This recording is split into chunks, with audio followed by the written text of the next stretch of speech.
जिन दिनों मेरी उम्र 12 बरस थी, पाशा भाई कॉलेज में पढ़ते थे। हम तब अपनी ज़मीनों के वस्त में बने घर में रहते थे। अलबत्ता पाशा भाई का ताल्लुक अपने गांव से बहुत कम रह गया था, क्योंकि वो शुरू से ही शहर में तालीम हासिल कर रहे थे। वो अभी कम उम्र थे जब ही वालिद साहब ने उनको शहर भिजवा दिया था।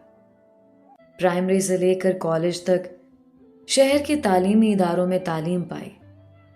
सिर्फ छुट्टियों में घर आते थे। मेरा ये भाई सबसे ज्यादा खूबसूरत और दिलेर था। ज्यादा वक्त शहर में गुजारने की वजह से वो बिल्कुल शहरी बाबू लगता था।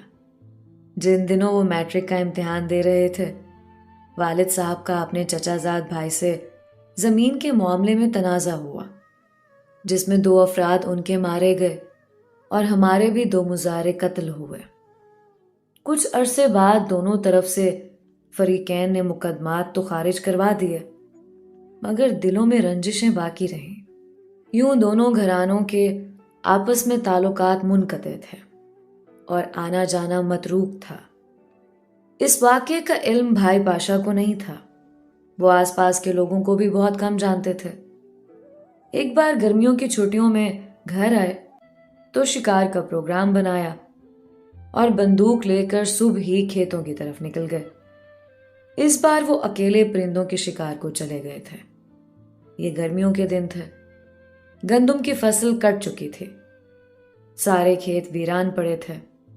शिकार क्या मिलता। शिकार की तलाश में चलते चलते प्यास लगी। करीब ही एक मकान नजर आया। उधर चले गए। ये सबात खान का मकान था, जो वालिद साहब के वही कज़न थे जिनके साथ तनाज़ा चला था। पाशा भाई बेशक गांव के रस्मों रिवाज से नाबल्द थे। उनको बड़ों के झगड़ों से कोई दिलचस्पी ना थी।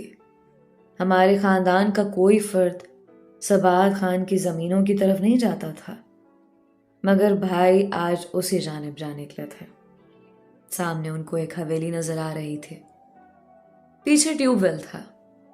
उस पर एक हौज बना था जिसमें पानी गिरता था।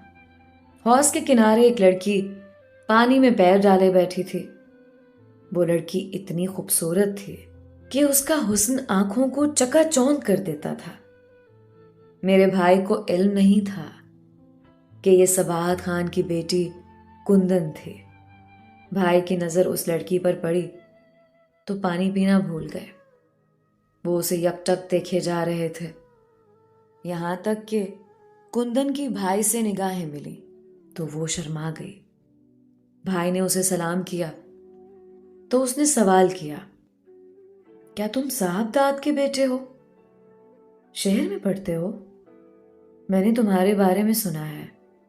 पाशा नाम है ना? हाँ, मैं वही हूं। तुम अगर वही हो तो हमारे ट्यूबवेल पर क्या करने आए हो? तुम्हारे और हमारे खानदानों का तो आपस में झगड़ा चल रहा है।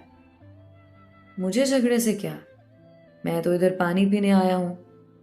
मुझे प्यास लगी है, लेकिन कोई बर्तन नहीं है। कैसे पानी पीऊं? अपने हाथों की ओक बनाकर पी लो। ओक से पानी पीना मुझे नहीं आता। सारे कपड़े गीले हो जाएंगे। ये जवाब सुनकर वो हंसने लगी। फिर अपनी हथेलियों को जोड़कर ओक बना दी और पानी पी कर दिखाया। पाशा ने भी वैसे ही किया, लेकिन ट्यूबवेल से गिरते तेज पानी से उसके कपड़े भीग गए, जिस पर कुंदन हंसते हंसते लौट पौट हो गई। उसकी यह अदा मेरे भाई के दिल में खुप गई। यूं पहली ही मुलाकात में उन दोनों की दोस्ती हो गई।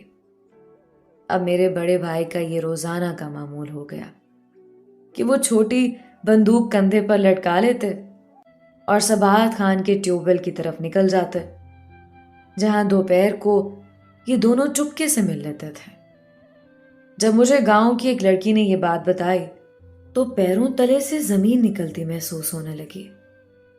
उनकी मुलाकातों का इल्म अगर दोनों घरानों में से किसी को हो गया तो उनकी खैर नहीं।